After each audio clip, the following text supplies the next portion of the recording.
Assalamualaikum warahmatullahi wabarakatuh. Hai teman-teman, kami dari kelompok 1 ingin mempresentasikan produk kerajinan khas daerah, yaitu batik Megamendung. Disimak baik-baik ya videonya. Riset pasar. Dari riset pasar yang telah kami lakukan, kami banyak menemukan kerajinan tradisional yang dimodifikasi ke dalam bentuk yang lebih modern dan sangat diminati dan dipasarkan di pasar tradisional maupun modern hingga ke internasional. Hasil riset. Hasil riset yang telah kami dapatkan yaitu banyaknya peminat dari kaum muda hingga kaum tua yang menyukai kain batik, terutama yang tampak menarik dan unik seperti batik Megamendung khas daerah Cirebon. Pengembangan produk. Di sini kami mengembangkan produk dengan lebih luas dengan cara inovasi produk dari yang hanya kain menjadi produk lain seperti dress, kemeja, kerudung, spray, rok, tas, topi, dan lain-lain.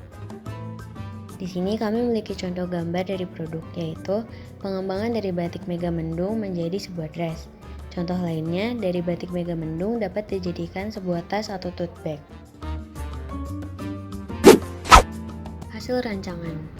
Di sini kami menggunakan bahan dasar kain atau batik dengan motif Megamendung dan mengembangkan motif batik tersebut dengan cara kombinasi dengan motif lainnya, serta menggunakan bahan berkualitas untuk setiap produknya. Bahan dan peralatan. Ada beberapa bahan yang diperlukan dalam membuat batik. Seperti contoh 1. Kain mori. Kain mori bisa terbuat dari sutra ataupun katun. 2. Penguat warna. Fungsi dari penguat warna adalah agar warna tidak luntur, tahan lama, awet, dan warnanya akan tampak lebih ngejreng. Ketiga, pewarna batik. Sedangkan peralatan yang diperlukan dalam proses membatik yaitu contohnya 1. Canting, 2. Kuas, 3. Lilin malam, 4. Gawangan, dan yang kelima panci dan kompor kecil. Canting merupakan alat pembuatan motif. Canting berfungsi semacam pena yang diisi lilin malam sebagai tinta. Gawangan adalah tempat untuk menyampirkan kain yang dipakai untuk membuat batik. Lilin sebelum digunakan dicairkan terlebih dahulu dengan cara dipanaskan di atas kompor. Lilin malam dalam proses pembuatan batik berfungsi untuk menahan warna agar tidak masuk ke dalam serat kain. Cara kerja. Kain batik Megamendung ini pada umumnya dikerjakan menggunakan 3 teknik. Teknik batik tulis, teknik batik cap, dan teknik digital printing. Wujud motif Megamendung ini dulunya hanya dikenal dalam wujud kain batik saja, tetapi sekarang kita bisa menemukannya dalam berbagai macam bentuk produk. Untuk membuat kain batik Megamendung dengan teknik tulis, terdapat beberapa proses.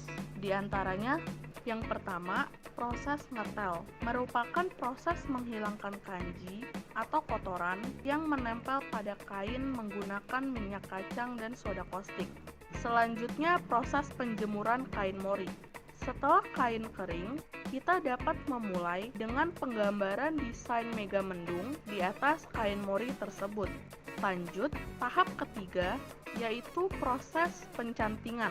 Pencantingan adalah proses pembuatan kain batik dengan menutupi desain tulisan batik menggunakan lilin-lilin malam yang telah dilelehkan. Berikutnya, masuk ruang celup untuk proses pewarnaan kain batik. Dilanjutkan dengan proses englorot atau finishing, yaitu menghilangkan lilin-lilin yang menempel pada kain dengan cara direbus. Dan yang terakhir dalam pembuatan kain batik ini adalah pencucian kain hingga bersih dan jemur kain dengan cara diangin-anginkan. Produk kain batik Megamendung yang merupakan motif khas dari daerah Cirebon. Dulunya, wujud motif ini hanya dikenal sebagai wujud kain saja. Seiring berkembangnya zaman, kini batik Megamendung sudah berkembang menjadi berbagai macam bentuk produk. Di antaranya, tas berbahan kain batik Megamendung dan dress modern. Distribusi dan pemasaran. Distribusi bisa kita lakukan dengan menjual batik di toko baju, di toko souvenir, dan bisa juga diekspor ke luar negeri.